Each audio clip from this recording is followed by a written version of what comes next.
Hey guys, thanks for joining me on this week's adventure. It's a fun one. We're going to cover like what's hot in the vintage and antique world. And I do have a haul at the end because I went to go visit my friend Bernie, who's downsizing, and she sold me a ton of stuff.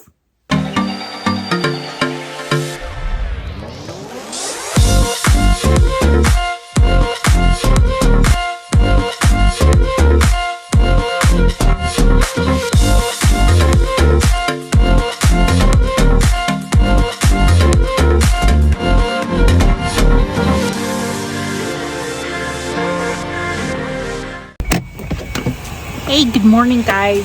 I just got back from Boulder, Colorado late last night. And so I'm filling up my car right now and I am heading to Seattle. I have a very busy day today. So I had a great time with my sister and her family, my nephew, and we actually got a ton of junking done. So we went to a ton of antique malls. And that video will be next week. My friend Bernie, who I've known for, gosh, I think going on 13, 14 years now, has been an antique and vintage dealer pretty much her whole life. Her mom was too. And she's moving. Unfortunately, I'm going to lose my lunch buddy. And she's downsizing. And so she invited me over. And I basically made a huge pile. I met Bernie because she had a vintage and antique store, and I used to go in there and buy really the coolest stuff. I mean, the stuff that she bought was like right down my alley, just very unusual items. So today I am in the West Seattle neighborhood, and this particular neighborhood you have to basically take a bridge to get to. It almost feels like an island. So I'm here to pick up a clothing, like a rolling rack for clothes. So at my antique booth at Lander, I have already replaced the rolling rack twice. 2 rolling racks have completely collapsed. So this time I'm picking up an industrial strength one, and hopefully it does the trick. And oh my gosh, wait till you see the cute house where I'm picking up the rack. It is so freaking adorable. Oh my gosh, is that not the cutest little house? The twig furniture on the porch. So pretty. This is such a pretty neighborhood. Besides loving vintage and antiques, I love houses. I don't know if you've noticed. Then I was off to Home Depot to pick up some shelving for my booth space at Epic Antiques.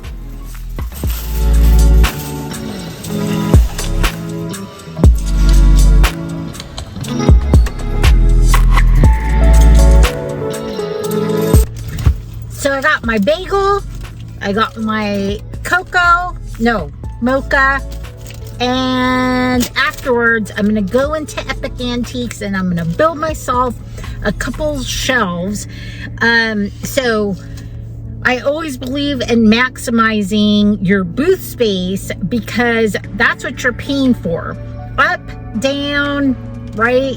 And so although I do like to have upholstered pieces of furniture or small pieces of furniture, I put shelves up so I can add more smalls to my shelves. So I went to Home Depot, I got wood, I got brackets, I got my drill. And then as far as that clothing rack, that was a total bust. It did not fit in my car, but God works in mysterious ways, because when I got to the Lander Street booth, my rack had been put back up, so somebody fixed it for me. So that was really nice of them. So thank you to whoever that Good Samaritan was.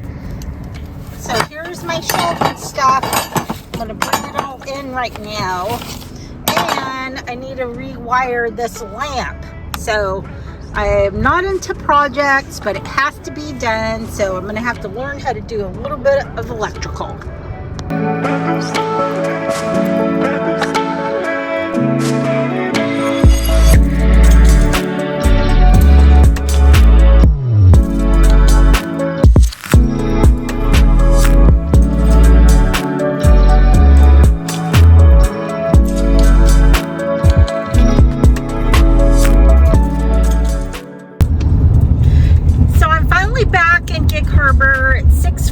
I stopped at the store and at the pizza place to get my favorite salad, which is delicious. And it was a full day. I got my shelves up after popping 3 holes in the drywall. So that was not a good move, but you know, I tried my best. I got the butterfly screws thinking that that was going to be plenty, and it wasn't. But I finally used a stud finder and found where the studs were, and so now the shelves are pretty secure. I'm picking up all the treasures that I got from my friend tomorrow. Maybe I'll do a haul tomorrow. That would be good. Get it out of the way for the week.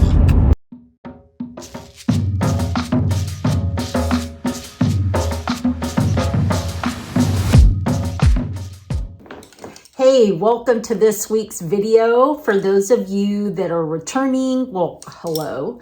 And for those of you that are new, my name is Abigail and I am a vintage and antique reseller. I sell on all the major platforms online. I have a vintage and antique store in Poulsbo, Washington, and I also have 2 antique booths in Seattle, Washington. So thanks for joining me.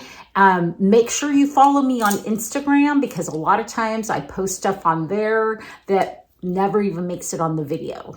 So without further ado, let's get this party rolling. Okay, so let's do the what's hot. Again, this is in my humble opinion. Everybody's opinion may vary.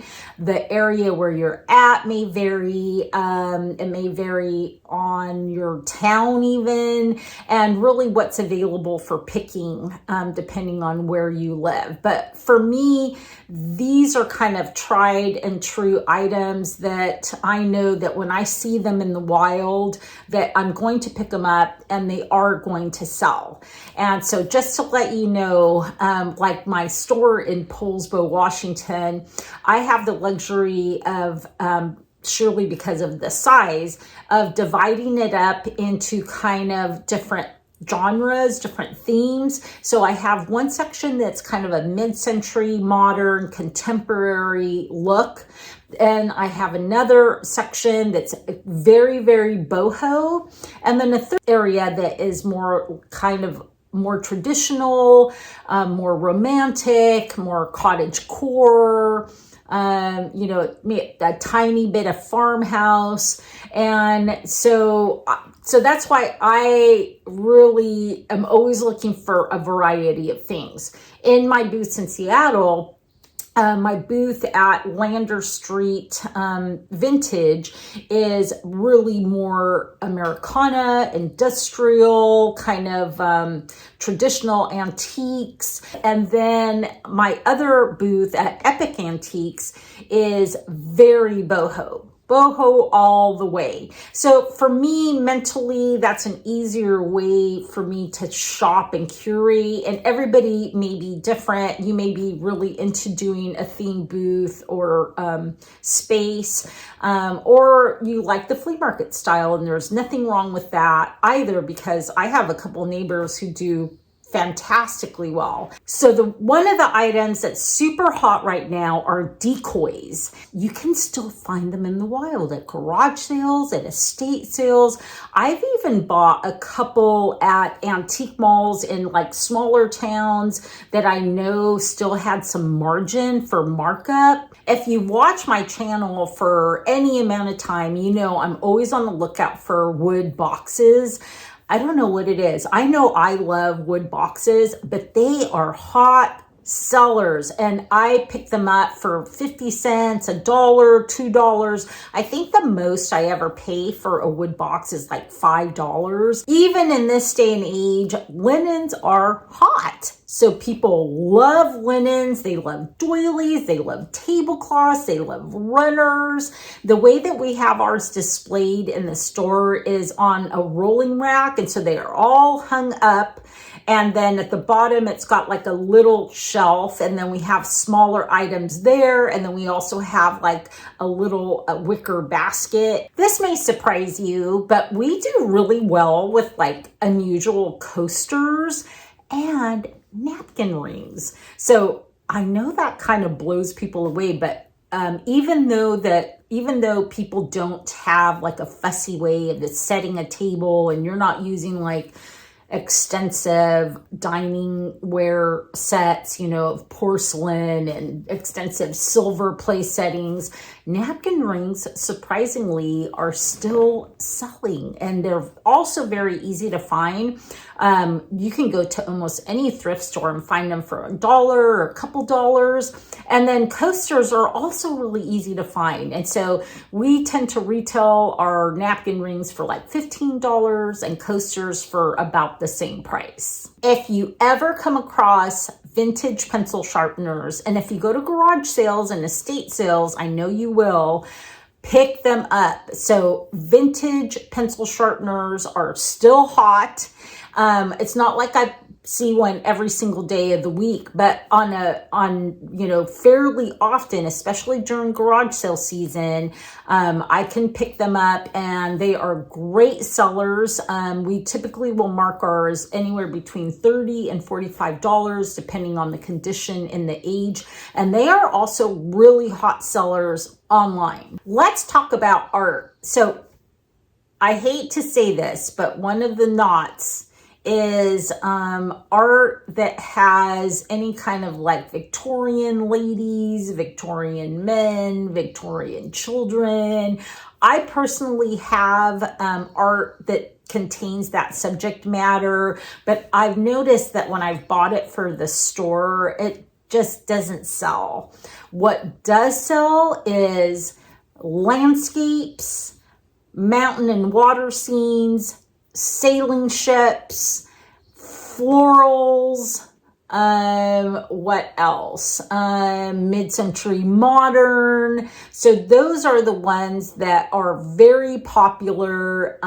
We sell those whenever I can get my hands on them, and particularly acrylic or oil paintings on canvas. Those are the hottest, but I've also bought them on board as well, and those also sell. So I would say at the very top of the list are like moody landscapes and florals. Two items I never say no to are vintage cameras and camera equipment, and also old clocks, like alarm clocks, even clocks from, especially clocks from the 1970s, like the old with the big digital faces on them. Those do really well, but clocks, little alarm clocks or digital clocks from the 70s, and cameras. One of the things I love is showing up to an estate sale on the 50% off day, which is usually the last day they have the sale,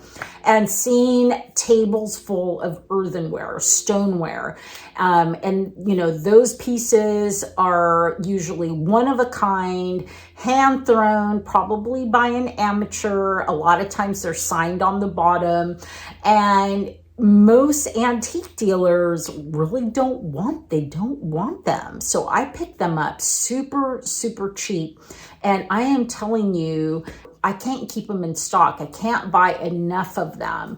Another really hot item, particularly with the younger crowd, are anything that has like botanicals, butterflies, daisies, flowery things. Those are really hot little decor pieces that are very easy to source at garage sales and thrift stores. I mean, wherever you go, you can find those.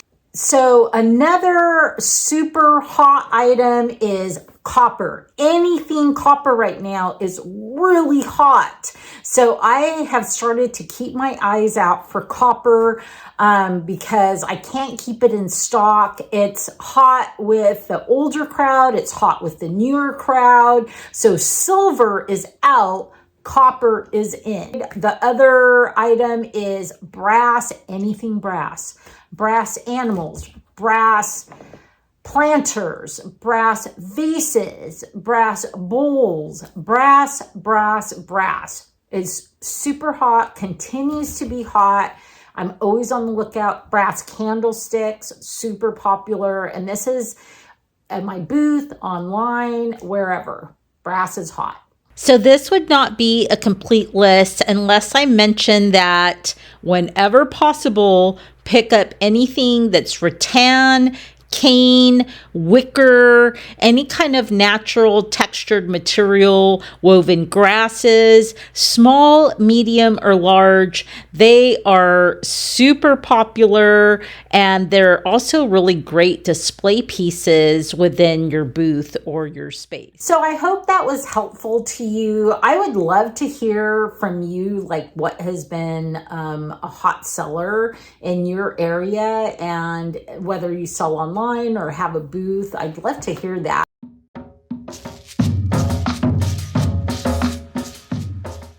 Okay, I'm going to make this haul super fast because my family's on the way and I have got to make dinner for them. And my sister just messaged me and said she's super hungry. So let's get started. Another fun thing to pick up that I didn't add on the list are globes. So this globe is not old, but it's really cute. So something like this, I will probably put like $16. Remember what I said about flowery things? This is even better because this is a vintage lucite piece. Oh, I love it. It still has the sticker on the back. It also has the Goodwill sticker on there. But I absolutely love this. That is amazing. This may go online. Two items that should have been on the list are rolling pins. This one is cool because it has a green handle. The other thing I always pick up, this one is in kind of rough shape, but vintage telephones. Isn't that cool? I got this really cool mid-century modern, kind of has a brutalist look to it, but it's got flowers on it. But it's kind of this patinaed brass ashtray made in Japan. I have no idea what to price this at, but I do like it. I got a ton of art from Bernie. I got this wonderful little landscape with this river running through it. And this is a matching one, it looks like. Also very pretty. I got this, to me, she looks like an alien, like this alien nude, but it's really funky. I had to grab that one. And then this one is really unusual. I kind of like that for myself. It's just these three little cans. Very unusual subject matter. This one is a pencil drawing of a sailing ship. So very simple, very vintage, very cool. And then florals. Remember I said florals are super hot. So floral paintings. Look at that. So I'm going to be perfectly honest in that I don't know anything about Indian baskets, even though I live in the Northwest, which is rich with Native American heritage. But she included these in everything I bought from her. And these are just amazingly gorgeous. So beautiful. Look at that. Look how tightly woven this antique basket is. Look at this one. And I do know it has a little note with it that says that these are from the Tlingit tribe. So I'm going to have to do some research. I don't even dare to guess like what these would be valued at. And honestly, they are just so precious that I wish I had a spot for these because I would totally keep them. I got a lot of just like super random items, like this little wooden car. I just thought that was cute. And look at these guys. I don't know anything about these, but if you guys do, let me know. But I just think they're really incredible. Look at this. Is this not adorable? That is so cute. I absolutely love it. And I do have to say, whenever I can find little benches like this, I pick them up. A lot of times I'll recover them myself, but I kind of really like this. It kind of has like a Ralph Lauren type of feel to it. Here's a couple of other pieces of art that really appealed to me. This lady, it's very like Picasso-like. And then this little dog. So I didn't mention this, but whenever you find any kind of art that has animals in it, grab them. Those are super hot as well. And so this one has a piece of broken glass, but I can easily, maybe even at the dollar store, buy an 8.5 by 11 and then just replace the glass, because look at how adorable this print is. That is so cute. I can't wait to show this to you. Look at this set of vintage Mexican hand-painted pottery bowls, terracotta bowls. These are so old. Look how cool these are. These are so beautiful. So pretty. I also got these cute little Mexican pottery dishes. These are old. And these little Native American salt and pepper shakers. So I don't know what I'm going to price these at. These will probably go online, and I don't know, maybe these will go online as well. They're small enough that I could put a ton of bubble wrap and they'll be fine. So speaking of copper, I got a couple of copper pieces from her. I got this beautiful copper watering jug. And then look at this one. This is really large. And this one for sure will go to my booth at Lander Street Vintage, which is the Americana booth. And this may as well. Look at that. That is crazy. I love this. That's just quirky and cool, just like my friend Bernie, who I love so dearly. And I'll see if I can find the picture, but a couple years ago when we first opened, I had an orange that was like that size, and somebody bought it, and I took a picture of the person that bought it, because I'm like, you just gotta love a person that likes gigantic fruit.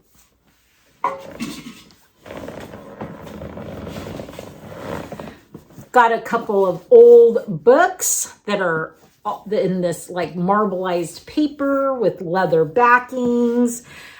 This guy, he's kind of cool. And I love this. This is a novelty piece. It's a pin cushion. It was done, I don't remember who the tribe is, but it was done by a Native American tribe for the tourist trade, so that they would sell these as like souvenirs. So don't forget to join me next week when I have my video out of my trip to Boulder. So my goal when I went down there was not to buy anything, merely to spend time with my sister. And we wound up going to so many antique malls all over the place, and I found some really good stuff. Hey, thanks guys for joining me on this week's adventure. And if you get a chance to go out and do some thrifting, I certainly hope the thrifting gods are with you and you find some fabulous stuff. And otherwise, I will see you next week. All right, it's time for me to go cook. They're on their way.